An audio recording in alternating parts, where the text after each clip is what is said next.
महाराज जी, इटावा में यादव समाज के कथावाचकों के साथ चोटी काटने के और अभद्रता का मामला इस समय चल रहा है, उसमें आपका क्या कहना है?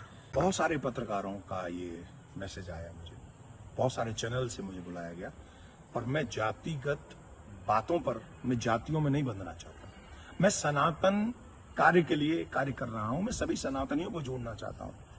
रही बात चोटी काटने की, गलत है। किसी के भी साथ दुर्व्यवहार नहीं करना चाहिए। कोई भी किसी भी प्रकार का दुर्व्यवहार करता है वो ठीक नहीं।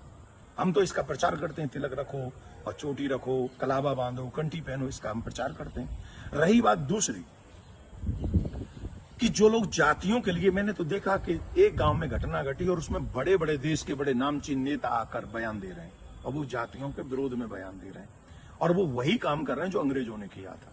मैं ये जानना चाहूंगा, अभी आप लोगों ने भी सुना होगा, मथुरा में एक कांड हुआ था, एक टेम्पो वाला पकड़ा गया था और उसने 23 लड़कियों के साथ दुर्व्यवहार किया था। उनकी वीडियो, उनकी पिक्चर्स और उनके सब हैं और वो हट जाति के थे।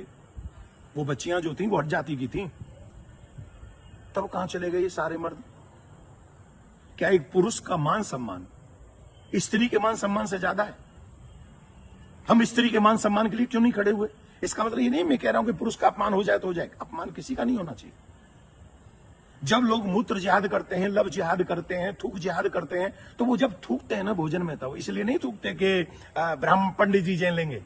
उसमें सब आते हैं, पंडित जी भी आते हैं, यादव जी भी आते हैं, सिंह साहब भी आते हैं, अग्रवाल जी भी आते हैं, चौधरी साहब भी आते हैं, लिमका भी आते हैं, ढिमका भी आते हैं, सब आते हैं।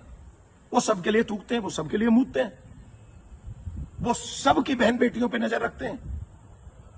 तब क्यों नहीं बोलते हम और आप सभी? बताइए, मैं जानना चाहता हूं। ये जितने भी लोग आज विवाद कर रहे हैं, ईमानदारी से बताइए, भगवान श्री राम किस लिए आए थे? वो तो क्षत्रिय थे। भगवान श्री कृष्ण किस लिए आए? वो तो यदुवंशी थे ना।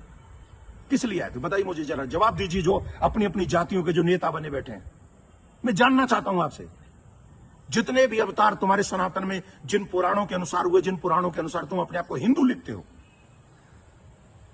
किसके लिए अवतार हुए थे? वो धर्म की स्थापना के लिए हुए थे और धर्म की स्थापना करना ही हम सबका दायित्व है कि हम इस देश में धर्म की स्थापना करें, ना कि धर्म का खंडन करें।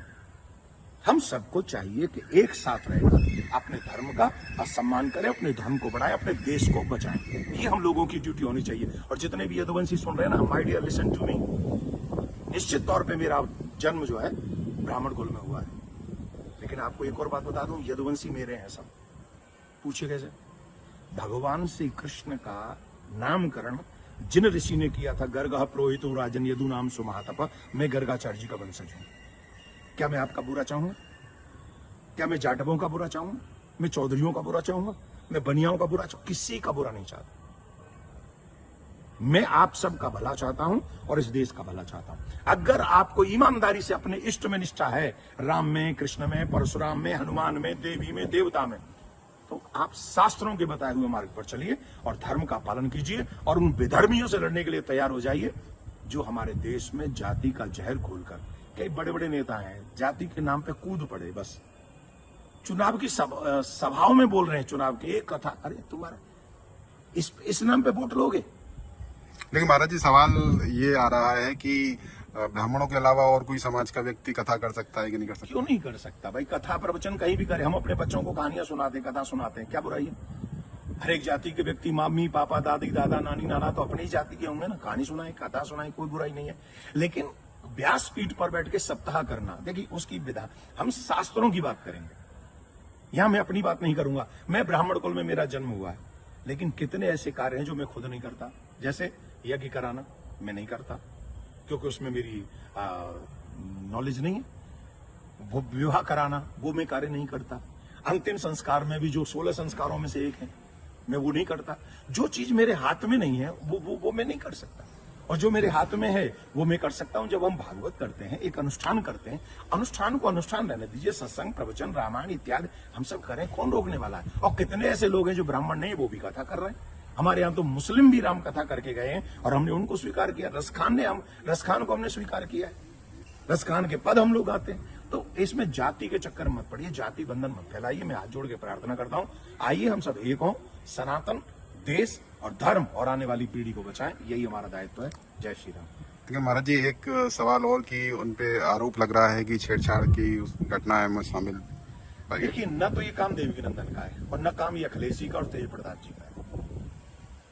जो चीजें हुई हैं, अब कह रहे हैं कि 2 आधार कार्ड मिले हैं, कोई कह रहा है उनको छेड़खानी हुई है, जो कोई कह रहा है उनके ऊपर उनकी चोटी काटी, उनका अपमान किया गया। तो इसके लिए संविधान है, इसके लिए प्रशासन है, हमें बांटना नहीं है। प्रशासन अपना काम करे, जहां जो जिसकी गलती हो उसे सजा दे। पंडित जी की गलती है तो पंडित जी को सजा दे, यादव जी की गलती है तो यादव जी को सजा दे। लेकिन जो बड़े बड़े लोग हैं, जो बड़े बड़े पदों पर बैठे हैं, उन लोगों को जातिवाद फैलाकर समाज को लड़ाना नहीं चाहिए, ये अच्छी बात नहीं।